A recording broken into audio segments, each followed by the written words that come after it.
Bismillahirrahmanirrahim.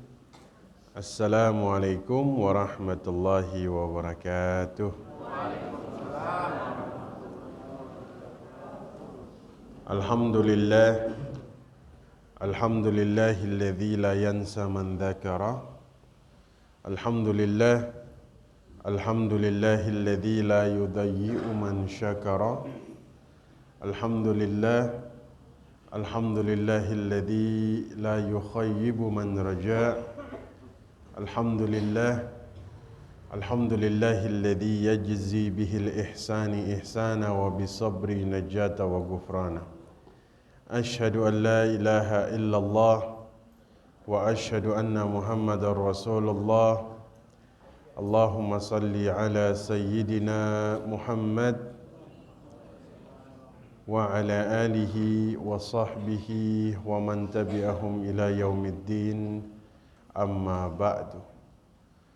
Alhamdulillah, Bapak Ibu sekalian, kita bertemu lagi pada kesempatan subuh hari ini ya, dalam keadaan sehat, Islam, iman ya, mudah-mudahan kita istiqamah di dalam menjalankan ketaatan dan kebaikan yang Allah berikan.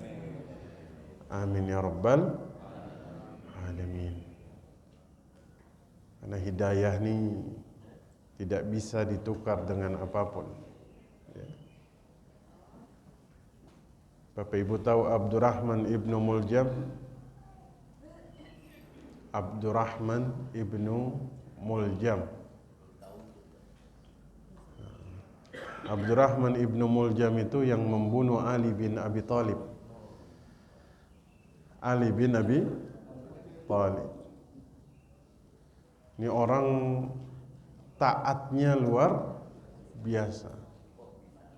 Kok bisa begitu ya? Ya. Bahkan hafal Quran. Ya.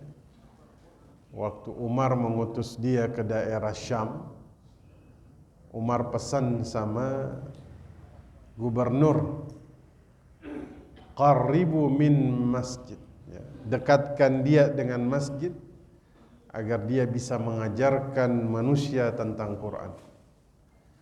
Tapi apa yang terjadi? Ya, dia jadi khawarij. Akhirnya membunuh Ali bin Abi Thalib. Hidayah itu milik Allah. Allahumma ya muqallibal qulub, tsabbit qalbi ala dinik. Nabi saking seringnya baca doa ini, Aisyah tanya, "Ya Rasul,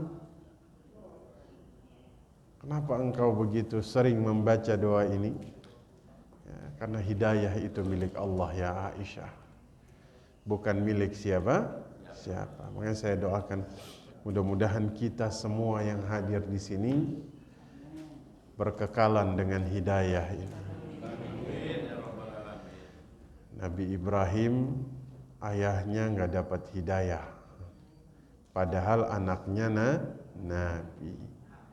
Nabi Lut istrinya nggak dapat hidayah, padahal suaminya Nabi. Nabi Nuh anaknya tidak dapat hidayah, padahal ayahnya Nabi ya. Abi Thalib nggak dapat hidayah, padahal ponakannya Nabi. Abu Lahab nggak dapat hidayah, padahal ponakannya Nabi. Tapi Bilal bin Rabah ayahnya bukan Nabi, ya kan? Anaknya bukan Nabi, pamannya bukan Nabi, padahal dia adalah seseorang yang dulu dianggap remeh, dianggap sebagai seorang budak, justru dapat hidayah ya. Mari kita bersyukur terhadap nikmat ini. Kadang-kadang orang tuh bangun bersyukur terhadap hal-hal yang lain, tapi lupa bersyukur terhadap nikmat hidayah ini ya. Padahal sahabat itu dulu kalau ditanya, apa kabarmu hari ini? Alhamdulillah, asbahtu ala ni'mal Islam. Alhamdulillah, saya pagi ini dalam keadaan nikmat Islam. Itu. Ya, mudah-mudahan kita bisa bersyukur. Amin ya rabbal alamin. Baik Bapak Ibu, pagi ini sebagaimana yang bulan lalu kita sepakati, kita akan bahas sedikit tentang masalah waris ya. Tapi yang saya bahas bukan ilmu warisnya secara langsung. Karena biasanya kalau ilmu waris ini kan sudah ada ketentuan ya. Sudah ada ketentuan. Dan sudah pernah. Yang ingin saya bahas masalah seputar waris. Karena inilah yang kemudian paling banyak masalah di tengah-tengah masyarakat ya. Seperti tentang hibahnya ya. Seperti tentang wasiatnya ya. Ini yang akan saya bahas. Permasalahan pertama yang saya bahas pada pagi hari ini, yang sering terjadi di tengah-tengah masyarakat adalah ketika mereka menyamakan bagian laki-laki dan perempuan. Betul? Istilahnya belah ketupat. Udah gak usah pusing-pusing, sama ratain aja. Pernah dengar? Ini kalimat ringan kedengarannya. Rasa-rasanya ini kalimat-kalimat yang kemudian tidak mengandung implikasi apapun. Ya. Udah bagi rata aja belah semangka. Ya. Betul ya? Masya Allah. Mari kita lihat. Dan ini tuh banyak terjadi. Ya. Pokoknya kita maunya bagi rata. Laki-laki dan perempuan sama rata. Ya. Bapak Ibu sekalian, orang meninggal biasanya kita istirja. Inna lillahi wa inna ilaihi raji'un. Di sini jiwanya kembali kepada Allah, termasuk hartanya dikembalikan kepada Allah. Paham? Baru kemudian Allah bagi lagi harta tersebut dengan ketentuan yang sudah Allah tentukan. Makanya ketika kita bilang inna lillahi wa inna ilaihi raji'un, jiwanya kembali kepada Allah, hartanya pun kembali kepada Allah. Kemudian Allah bagi ya. An-Nisa ayat 11, yusikumullahu fi auladikum lidzakari mithlu hazzil unthanain. Allah wasiatkan kepadamu pembagian anak-anakmu ya, bahwa bagian seorang laki-laki sama dengan dua bagian seorang perempuan. Jadi ini aturan turun langsung dari Allah.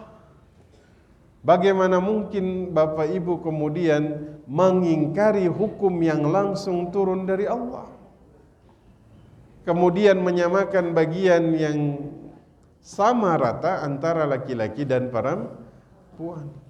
Setelah kita cari tahu, apa yang kemudian mendasari mereka menyamakan bagian laki-laki dan perempuan? Satu, katanya benar-benar enggak tahu.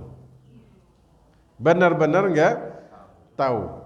Karena mereka tuh sama sekali tidak tahu bahwa ada aturan waris yang diatur di dalam syariat. Karena tidak pernah belajar hukum waris. Sehingga mereka langsung bagi rata. Ya.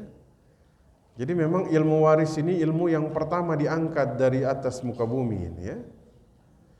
Kadang-kadang masih rajin sholat, masih rajin puasa, tapi karena dia tidak pernah membahas atau belajar tentang ilmu waris ini, akhirnya dia melanggar.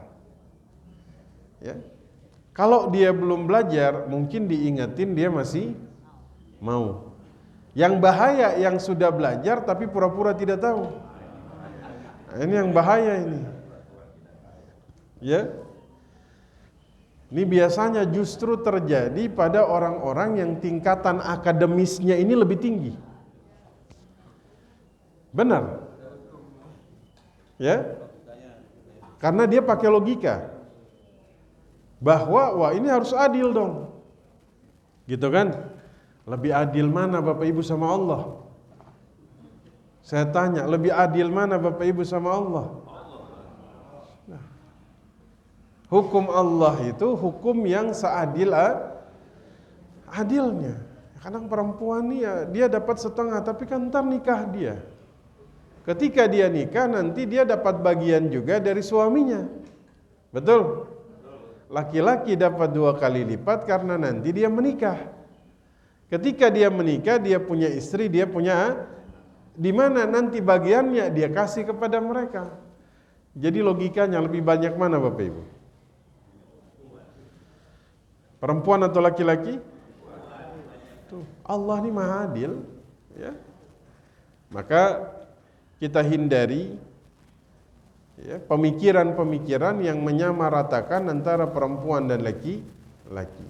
Kenapa? Itu sama saja Bapak Ibu melanggar aturan Allah. Ada hududullah, ya, hudud atau aturan yang sudah digariskan. Ya, kalau misalnya kita bilang udah nggak usah pakai hukum waris, ya, bagi rata aja, nah itu sama dengan melanggar aturan Allah dan ini konsekuensinya berat. Ya. Yang kedua, ini kesalahan yang sering terjadi. Bagi waris saat pewaris masih hidup. Betul? Maka ada anak tuh menuntut waris dari ayahnya padahal ayahnya masih hidup. Saya minta bagian waris saya, tanah ini. Ya kan? Langsung nunjuk. Ya enggak? Ada enggak di antara Bapak Ibu yang minta warisan ketika orang tuanya masih hidup?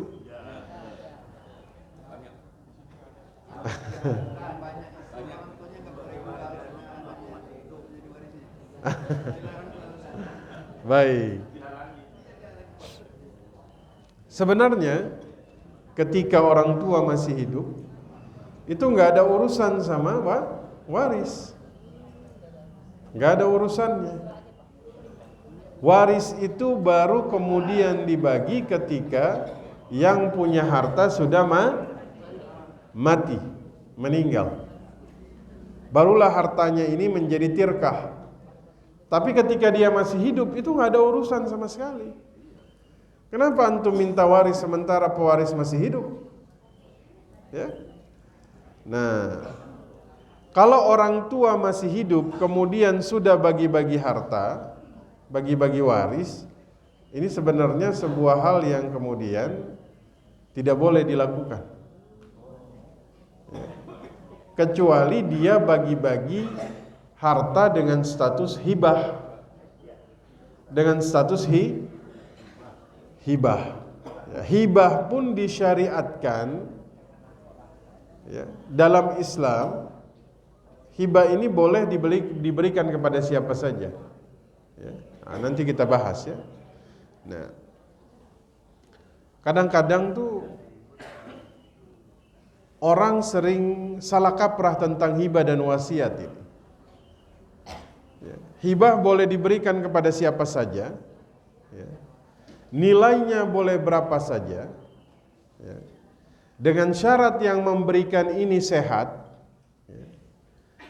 Yang menerima ya, itu boleh siapa saja ya. Nilainya boleh berapa saja. Yang beri masih hidup kemudian dia sehat. Ini catatan ini ya. Karena masalah waris yang kita tangani biasanya masalahnya itu paling banyak tentang hibah. Nah, ada namanya penentuan status harta. Ya. Misalnya, kita mau bagi waris.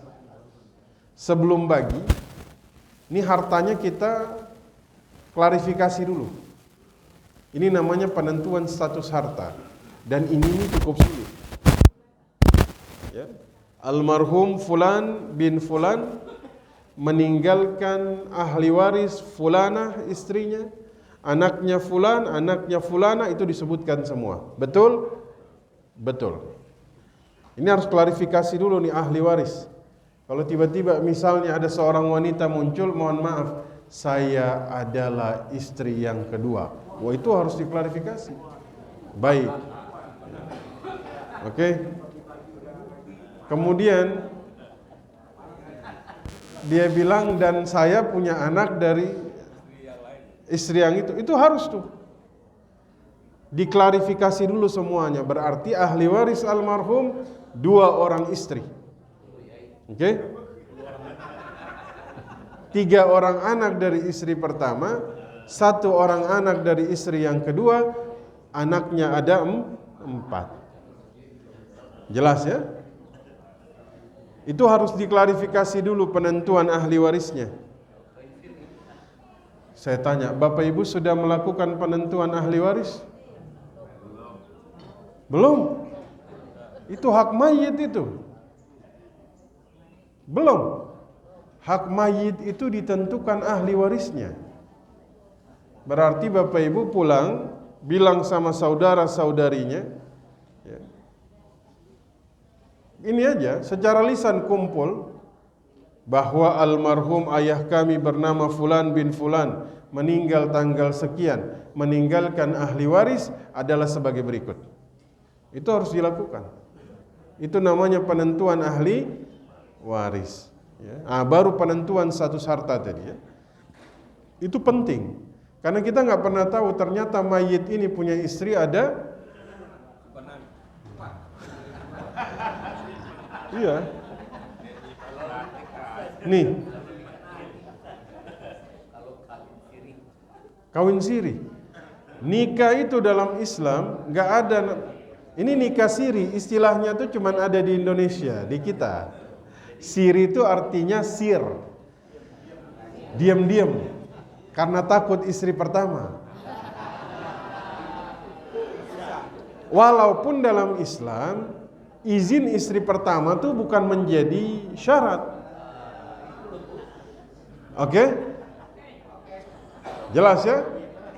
Tapi saya ingatkan buat bapak-bapaknya, ada satu kezaliman dalam Islam namanya al-baghyu. Al-baghyu itu zalim. Dan zalim yang paling tidak disukai di dalam Islam, zalim terhadap istri. Jelas ya? Kalau bisa nikah jangan siri. Kalau siri itu kan rahasia. Padahal Nabi bilang kalau orang nikah itu, mungkin saya ganti ini, boleh. Nah, tes, belum nyala. Tes. Masya Allah. Dari tadi ini harus pakai. Ulang yang mana nih nikahnya? Nikah siri. Jadi dalam Islam itu nikah ya nikah.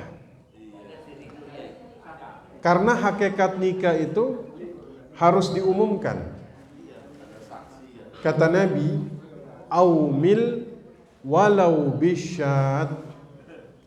Umumkan pernikahan kalian walaupun hanya dengan seekor kambing.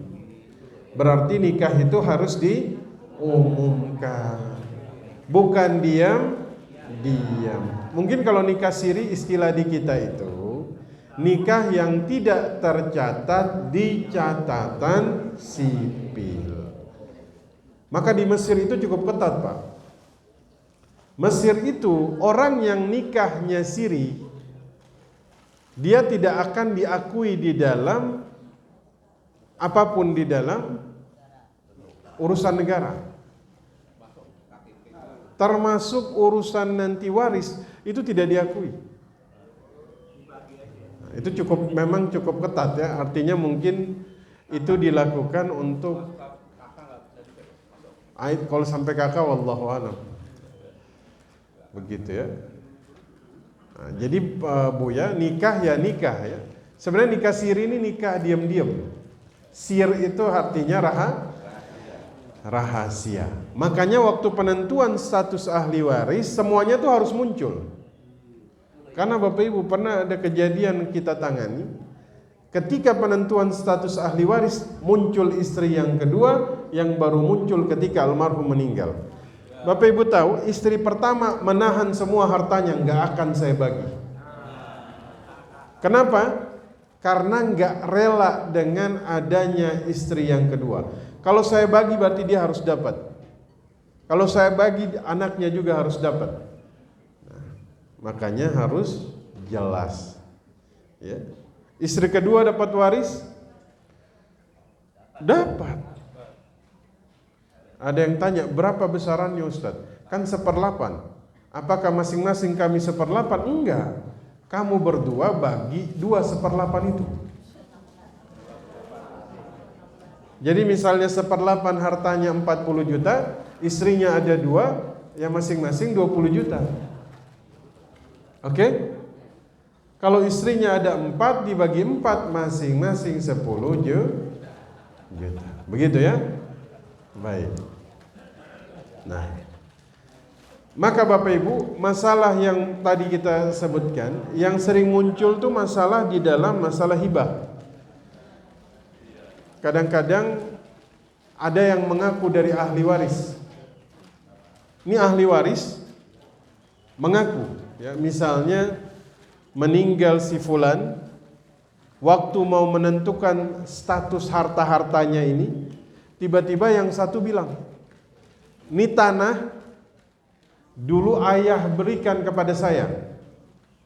Nah, disinilah kita akan mengklarifikasi. Ayah kasih tahun berapa? Tahun sekian. Baik. Ada saksinya?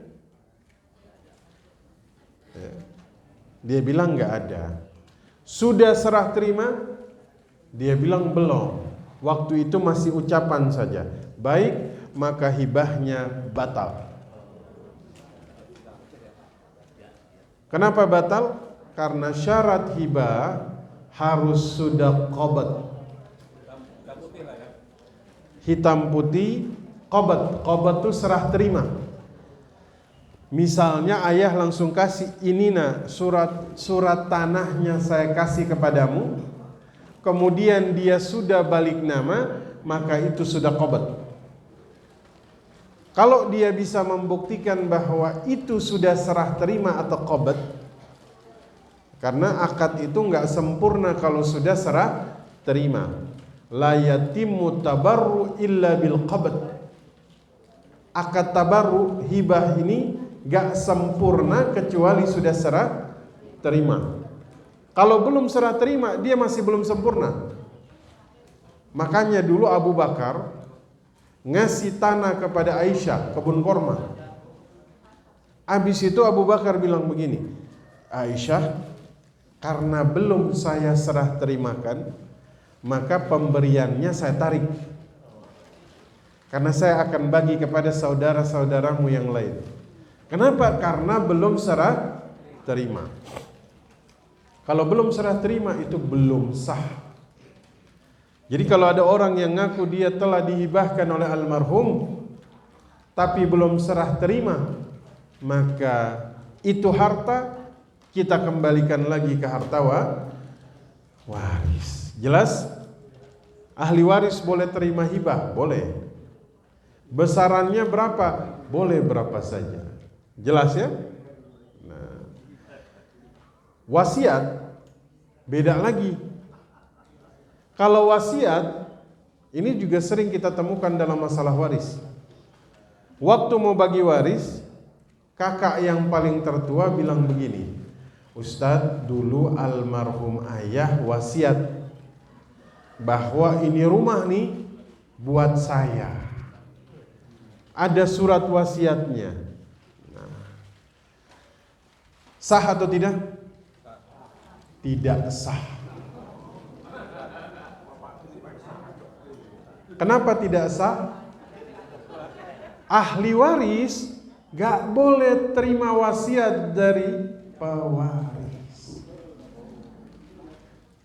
Wasiat yang sifatnya harta ya. Ahli waris tuh gak boleh dapat wasiat. Apalagi wasiat kalau wasiat yang lain nasihat boleh. Ya misalnya nanti kalau misalnya saya meninggal tolong tanah ini kasih ke si fulan, itu boleh. Tapi dengan catatan gak boleh lebih dari 1/3. Kenapa? Karena 2/3-nya milik ahli waris. Jadi kalau ada ahli waris ngaku-ngaku dapat wasiat dari pewaris dan nilainya lebih dari 1/3, itu batal. Itu nggak boleh, ahli waris itu nggak boleh terima wasiat karena dia sudah terima bagian warisnya. Wasiat itu hanya didapatkan dari orang di luar garis ahli waris. Biasanya pewaris itu memberikan kepada orang yang dekat dengan dia. Misal, ya, Bapak Ibu punya sahabat yang punya peran cukup penting kepada Bapak Ibu. Ya. Bapak Ibu tuh pengen nanti kalau saya meninggal, saya pengen dong dia dapat bagian. Maka bikin wasiat. Nanti almarhum fulan dia dapat 200 juta misalnya. Tapi nilainya nggak boleh lebih dari 1/3. Ya misalnya nih, ya. Saya mau kasih contoh di sini pada takut ya. Karena wasiat itu berlaku ketika yang wasiat sudah mati. Misalnya di sini ada jamaah yang berwasiat. Nanti kalau saya meninggal tolong kasih Ustadz Ruslan 1 miliar. Oh alhamdulillah itu. Tapi biasanya yang berwasiat tidak harus dia kasih tahu kepada yang menerima. Kan dalam hukum wasiat ada al-wasi, ada al-musi, ya, ada yang berwasiat, ada yang nerima. Boleh nggak yang terima wasiat tahu dia dapat wasiat? Boleh ya, boleh tidak. Yang penting yang berwasiat dia nanti sampaikan kepada orang yang dipercaya atau kepada notaris. Boleh-boleh saja yang menerima wasiat dia tahu. Misalnya dikasih tahu, Ustadz antum dapat wasiat. Dari siapa? Ada jamaah Al-Hidayah. Macam mana wasiatnya? Antum dapat 1 miliar kalau beliau meninggal. Alhamdulillah itu ya. Setahun gak mati-mati. 2 tahun belum mati juga. 3 tahun saya ketemu, masih sehat rupanya ini. Kapan matinya ini ya? Makanya dalam hukum fikih itu, kalau yang nerima wasiat membunuh yang memberi wasiat, maka wasiatnya batal. Gitu ya. Kalau dia wasiat kemudian hartanya habis, ya wasiatnya batal. Batal. Gak jadi hutang. Makanya kan biasanya sebelum pembagian harta waris itu kan tanya dulu, ini hutangnya berapa ya? Dan wasiat itu hanya apakah hutang bisa diwasiatkan? Ini bahaya kalau hutang bisa diwasiatkan ini. Pokoknya nanti kalau ada apa-apa sama saya, yang bayar hutang saya misalnya Buya, ya kan? Pak Haji Mahfud misalnya, ya. Nah, maka Bapak Ibu, hibah sesuatu yang diberikan kepada orang lain ketika dia masih sehat, boleh kepada siapa saja, nilainya boleh berapa saja. Ya. Kalau Bapak Ibu hibah kepada anak, boleh nggak? Boleh. Tapi diusahakan hibahnya ini adil. Hibah tuh kalau nggak adil, bisa muncul masalah di antara ahli waris. Betul? Dia mah dulu udah dapat tanah, sekarang waris dapat lagi, kan kayak gitu. Nah, itu Bapak Ibu sekalian. Jadi ada berapa tadi? 2. Masalah pertama menyamakan antara laki-laki dan perempuan. Masalah yang kedua apa? Bagi waris saat pewaris masih hidup. Ya. Kalau bagi hibah saat pewaris masih hidup boleh, asalkan sama rata. Ya. Wasiat ketika pewaris masih hidup boleh, asalkan bukan kepada ahli waris. Anak boleh terima wasiat harta? Enggak boleh. Istri boleh terima wasiat harta? Enggak boleh. Jadi istri enggak boleh bilang, dulu almarhum bapak pesan, dan pesannya ini terkait harta yang dia menyelisihi hukum waris, maka batal. Jelas ya? Dulu bapak pesan bagi rata aja, enggak boleh. Karena itu wasiat yang menyelisihi hukum Allah. Jelas Bapak Ibu? Jelas. Belum? Kalau belum nanti boleh bertanya ya. Baik.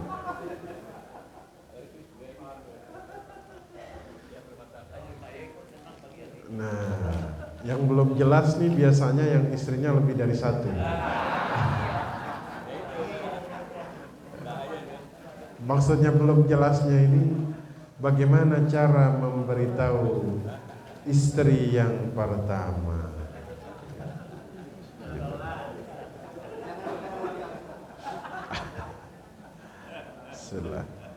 Silakan Bapak Ibu.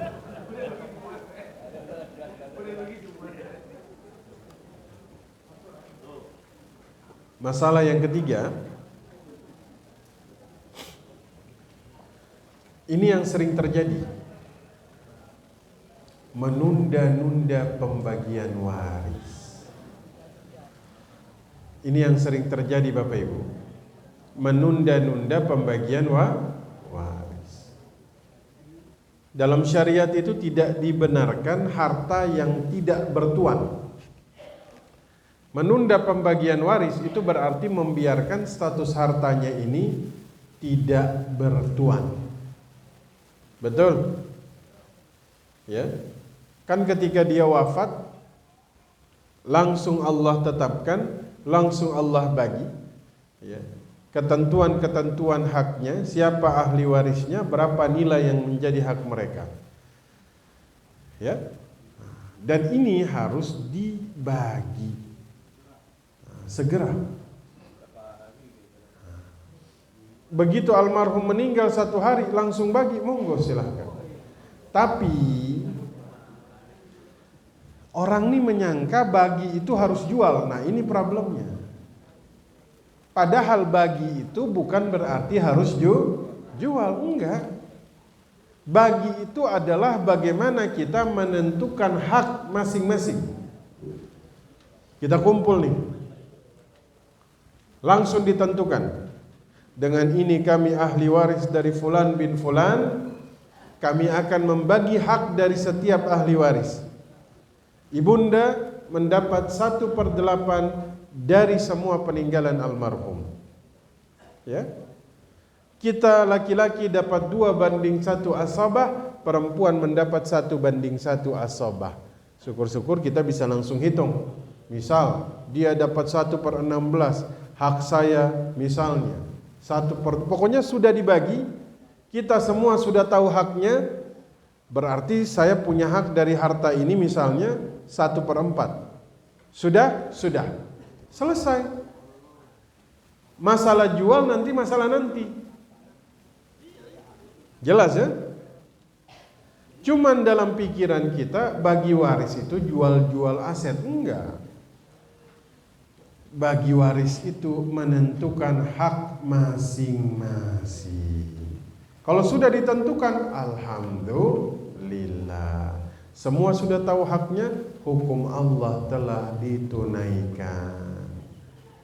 Nanti masalah dijual, nah baru tinggal dibagi. Tapi ini yang paling penting, saya tanya. Bapak Ibu sudah melakukan ini? Belum, enggak, maksudnya ketika orang tuanya meninggal sudah langsung penentuan hak waris.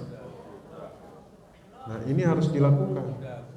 Karena biasanya tuh mereka nunggu, kan belum kejual Ustadz, belum, tunggu dijual. Kalau antum tunggu dijual, ini berarti antum menggantungkan hak mayit selama bertahun-tahun.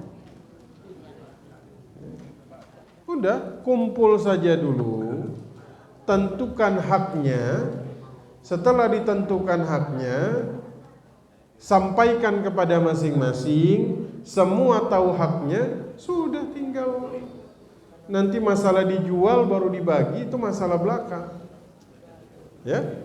Jelas Bapak Ibu? Misalnya salah satu pewaris dia bilang, sudah, saya aja yang beli, monggo silahkan. Ya? Jangan dibawa harga pasar. Ini kan biasanya karena dia punya kelebihan harta, dia beli semua aset dari ahli waris dengan harga murah, ya jangan juga. Di bawah harga pasar, ya kalau yang lainnya ikhlas sepakat sih boleh-boleh saja. Daripada orang lain, mendingan saya aja yang beli, boleh-boleh saja. Tapi jangan sampai ini dijadikan alasan kita boleh mengintimidasi harga. Jelas Bapak Ibu? Silakan Bu ya.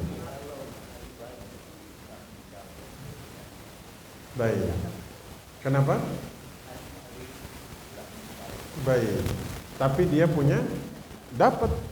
Ya. Jadi dia dapat hak dari ayahnya. Ya. Bukan sebagai cucu, tapi sebagai anak dari almarhum.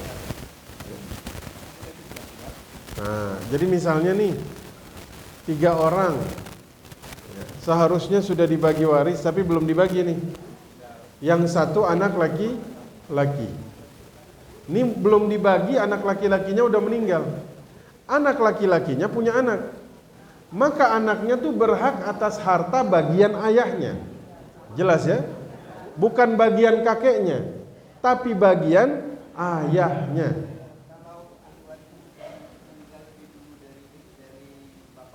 Kalau ahli waris meninggal lebih dulu, maka dia tidak dapat waris. Oh, maksud Buya begitu? Kalau jadi ada 2 kasus tadi ya. Satu, ahli waris meninggal dulu dari pewaris. Misalnya anaknya meninggal lebih dulu dari bapaknya, maka anaknya tuh nggak dapat waris. Tapi dia dapat dialah yang harus dia harus yang mewariskan kepada ayahnya.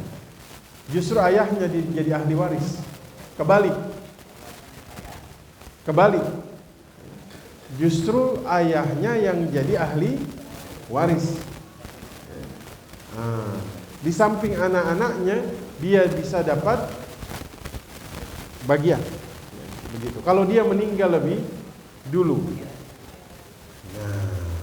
Jadi kalau kemudian nanti ayahnya meninggal, anak-anaknya itu nggak lagi dapat waris cucu karena sudah terhalang oleh saudara-saudaranya yang lain.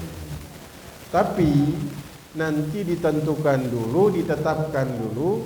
Setelah itu baru mereka sepakat.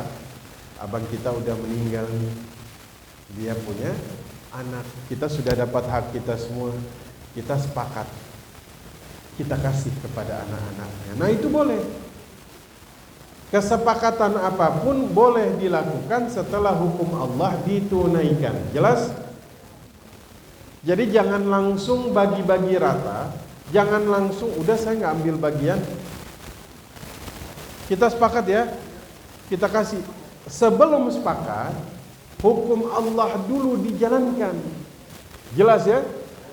Hukum Allah sudah dijalankan, hak Allah sudah terpenuhi, semua sudah tahu haknya, baru mereka sepakat. Dengan ini saya terima hak saya, hukum Allah sudah ditetapkan, saya mau kasih bagian saya kepada ponakan-ponakan saya. Itu boleh hukumnya. Tidak apa? Itu hukum manusia lah. Tapi yang jelas hukum Allah dulu dijalankan. Nanti aja ya, kita lanjut dulu ya. Baik. Ini memang masalah waris ini banyak pertanyaan ya. Baik. Ini kalau masalah waris ini Bapak Ibu nih satu-satu pengen nanya. Karena pasti masing-masing punya masalah waris. Baik. Kalau ada orang menahan pembagian waris, tidak mau menjalankan, satu saya ingatkan, dalam syariat Islam ada perintah. Banyak orang sengaja menunda pembagian waris. Alasannya itu teknis, tidak masuk akal kadang-kadang. Nih, satu, di antara dalil kita harus membagikan waris adalah menyampaikan amanah. Dalam Al-Quran surat An-Nisa ayat yang ke-58, di situ Allah perintahkan, innallaha ya'murukum an tu'addul amanah ila ahliha. Allah memerintahkan kalian menyampaikan amanah kepada yang berhak. Innallaha ya'murukum, Allah perintahkan kalian. Kemudian dalam surah yang lain, ini dalam Al-Anfal ayat yang ke-27, ya ayyuhalladzina amanu la takhunullaha war rasul wa takhunu amanatikum wa antum ta'lamun. Wahai orang yang beriman, kata Allah, jangan kamu khianati Allah dan Rasulnya, jangan kamu khianati amanah-amanah yang dipercayakan kepada. Jadi orang kalau nggak bagi waris, sengaja dia tahan, maka hukumnya adalah menunda, menahan amanah. Makanya bahaya. Ketika ada satu ahli waris dia bilang saya nggak mau tanda tangan, itu biasa terjadi. Kenapa? Nggak mau aja. Padahal kasihan Pak. Ada satu ahli waris, dia punya hak di situ dan dia berhak terhadap harta tersebut. Dan dia butuh. Ini satu pihak, dia lapang hidupnya, dia cukup hidupnya, dia mampu hidupnya, dengan sengaja dia tahan sampai satu ahli waris meninggal dalam keadaan susah, padahal dia punya hak. Hati-hati. La tu'addunnal huquqa ila ahliha yaumal qiyamah. Itu nanti di hari kiamat hak semuanya akan ditunaikan. Jangankan manusia, binatang pun ditunaikan haknya. Hatta yuqada li syatil jalha wa syatil qarna. Tuh. Bayangkan. Antum tahan hak orang lain, ya nanti tunggu di hari kiamat antum dituntut di hadapan Allah. Tuh. Bayangkan. Antum dituntut sama satu ahli waris, saya tuntut dia. Dulu di dunia dia tahan hak saya. Tuh, berat Bapak Ibu. Persidangan kalau sudah dilakukan di akhirat itu berat seberat-beratnya persidangan.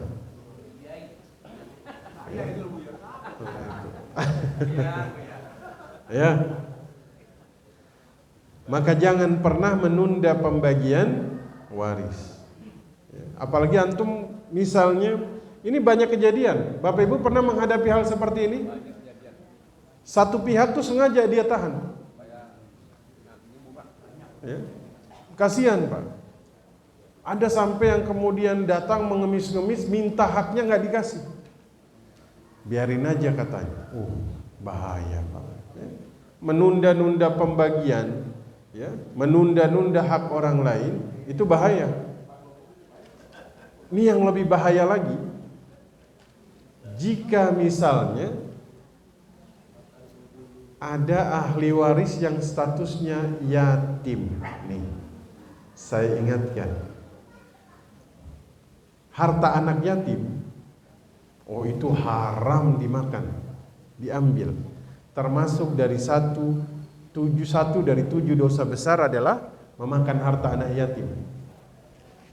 Antum bayangkan ada yang ambil hak waris, sementara di situ ada hak misalnya ponakannya, dan ponakannya ini misalnya anak yatim. Oh, hati-hati, Pak.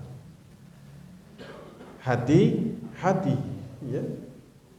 Itu bahaya. Kenapa? Karena dalam Al-Quran surat An-Nisa ayat yang ke-10, innal ladzina ya'kuluna amwalal yatama, orang yang memakan harta anak yatim zulman, dengan cara yang zalim, innama ya'kuluna fi butunihim naran. Orang yang memakan harta anak yatim dengan cara yang zalim, dia sedang menelan api neraka ke dalam perutnya. Tuh. Jadi kalau ada orang, misalnya dia punya ponakan, ya, saudara dia tuh punya hak dari harta tersebut, rumahnya kagak mau dia tinggalin, maksudnya nggak mau dia pergi dari situ. Sementara rumah ini bagian waris, yang dimana abangnya itu berhak dapat. Abangnya meninggal, otomatis anak-anaknya jadi anak yatim. Antum tinggal dalam rumah tersebut, setiap hari antum makan api neraka di dalam perut antum. Hati-hati. Wal iyadu billahi min dzalik. Kenapa? Karena ada hak dia di situ. Hak dari ayahnya. Di mana status dia ini anak yatim. Kadang-kadang ini dianggap remeh, betul? Makan babi haram, tapi nggak bagi waris yang merupakan hak orang lain tidak haram. Kira-kira begitu ya. Masya Allah. Mudah-mudahan Allah ini kan kita ya. Amin. Itu jelas, Pak. Ya. Makanya Bapak Ibu, jangan menganggap remeh tentang urusan ini. Ya. Jangan anggap remeh. Jadi kemarin-kemarin itu kita menangani kasus-kasus waris, bahkan kasus yang sudah puluhan tahun. Ya. Itu seperti mengurai benang merah. Kita urai satu-satu. Ya, benang kusut. Sampai akhirnya selesai. Alhamdulillah. Ya. Sudah berapa? 3. 1 apa?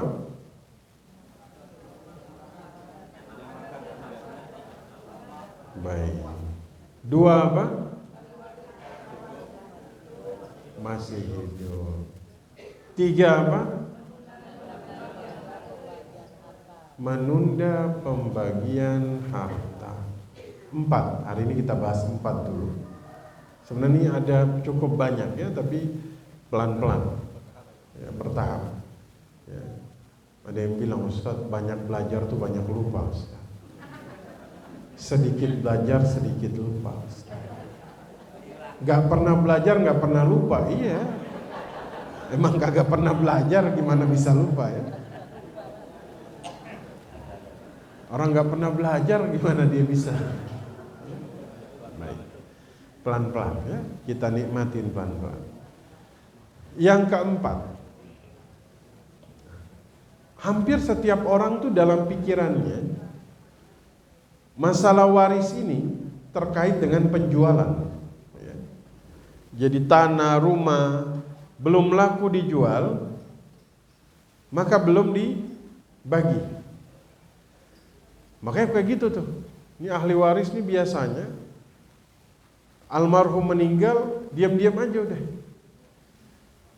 Tapi ketika laku ribut semua. Betul? Benar. Ntar kalau udah laku baru ribut masalah pembagian. Tapi waktu belum laku masalah penentuan tuh nggak ada yang Karena dalam pikirannya itu masalah pembagian itu berhubungan dengan penjualan. Nanti kalau udah laku baru hitung-hitungan. Cara berpikir seperti ini keliru, karena nanti dampaknya banyak. Ya. Makanya saya sampaikan tadi, orang yang kemudian pikirannya pembagian itu penjualan, ini dampak paling fatal adalah penguasaan harta orang lain dengan cara zalim.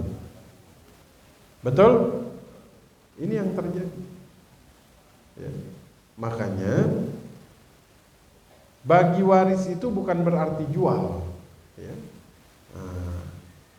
Jadi sebenarnya kan yang dibagi itu belum fisiknya, haknya dulu dibagi.